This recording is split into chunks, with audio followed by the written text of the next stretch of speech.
Hai guys, welcome back to Seman. Masih bersama dengan saya Victor. Di filter kali ini kita membahas mengenai sebuah topik yang menurut saya secara pribadi perlu untuk kita renungkan sama-sama dan kita sikapi dengan bijak, yaitu adalah aborsi. Data mencatat, setiap tahunnya ada 73 juta aborsi yang dilakukan. Jadi bayangkan ya, ada 73 juta nyawa bayi yang tidak bersalah yang hilang dan akan meningkat setiap tahunnya. Dan dari aborsi tersebut, 98% diantaranya dilakukan karena sang ibu tidak menginginkan bayi tersebut. Dan hanya 2% yang diakibatkan oleh pemerkosaan ataupun membahayakan nyawa si ibu. Hal ini semakin penting untuk kita bahas karena statistik menunjukkan walaupun para ibu ini langsung merasa lega begitu proses aborsi selesai dilakukan, namun setelah itu 81% diantaranya akan mengalami gangguan mental atau mental health issue. Dan juga 61% diantaranya akan mengalami kecanduan alkohol. Dan 13% diantaranya akan mengalami kecanduan obat-obatan. Dan kini kita melihat kan, betapa bahwa topik ini begitu penting untuk kita bahas, dan juga bagaimana sih Alkitab berkata mengenai hal ini. Pada dasarnya tindakan aborsi itu adalah tindakan pembunuhan. Karena setiap manusia itu diciptakan segambar dan serupa dengan Tuhan. Oleh karena itu, setiap nyawa manusia itu amatlah berharga.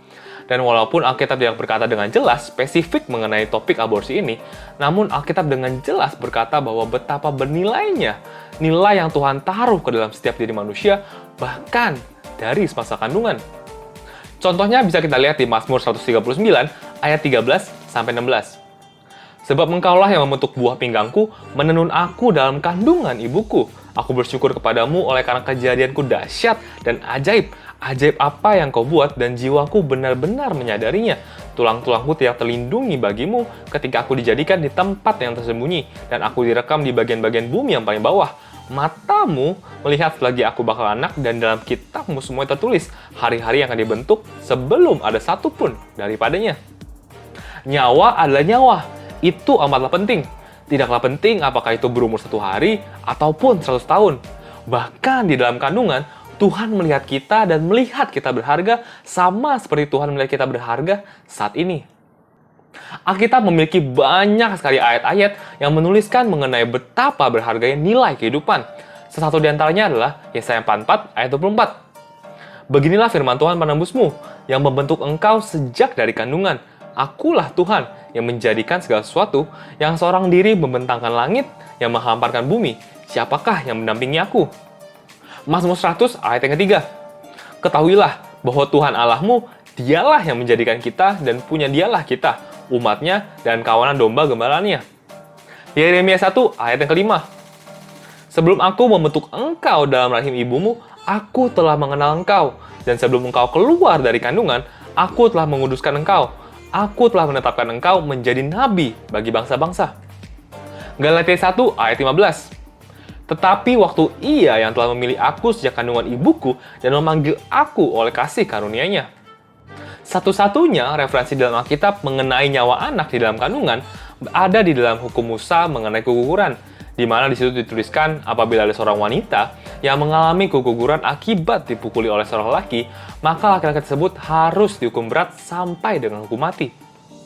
Kita perlu mengerti bahwa nilai kehidupan yang kita miliki saat ini adalah sebuah pemberian, bukanlah sesuatu yang kita dapatkan. Dan untuk para wanita yang merasa memiliki hak untuk mengakhiri kehidupan bayi yang ada di dalam kandungannya, itu sama saja seperti mencoba menjadi Tuhan, karena sesungguhnya hanya Tuhanlah yang memiliki otoritas ini.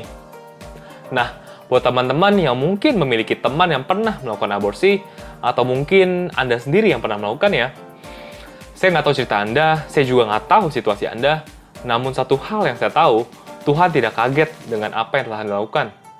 Dia tahu sekali tentang kamu, dan Dia mau untuk mengambil seluruh perasaan bersalah, perasaan malu, dan rasa sakit yang mungkin kamu pikul saat ini. Dia juga mau untuk menyucikan kamu dengan kasih karunia-Nya, dan set you free, sehingga kamu terbebas dari semuanya itu. Dan saat kamu menerima Yesus, maka semua dosa yang membebanimu akan disalibkan bersama dengannya. Dan ketahuilah bahwa Ia akan menyertai kamu, dan engkau dicintai sepenuhnya oleh Tuhan. Dan tahukah kamu, apakah bagian yang paling indah? Bagian yang paling indah adalah anakmu menunggumu. Ia saat ini bersama dengan Yesus menunggu untuk bisa bertemu dengan kamu kembali. Jika kamu pernah melakukan aborsi, carilah teman ataupun komunitas yang bisa kamu percayai dan cobalah terbuka dengan ceritamu. Atau kamu juga bisa mencari konseling Kristen yang ada di area sekeliling kamu. Ketahuilah bahwa kamu tidak perlu hidup dengan rasa sakit dan juga rasa bersalah. Tuhan bisa menggunakan ceritamu untuk menginspirasi banyak wanita lainnya dan memberikan kebebasan yang sama kepada wanita lainnya.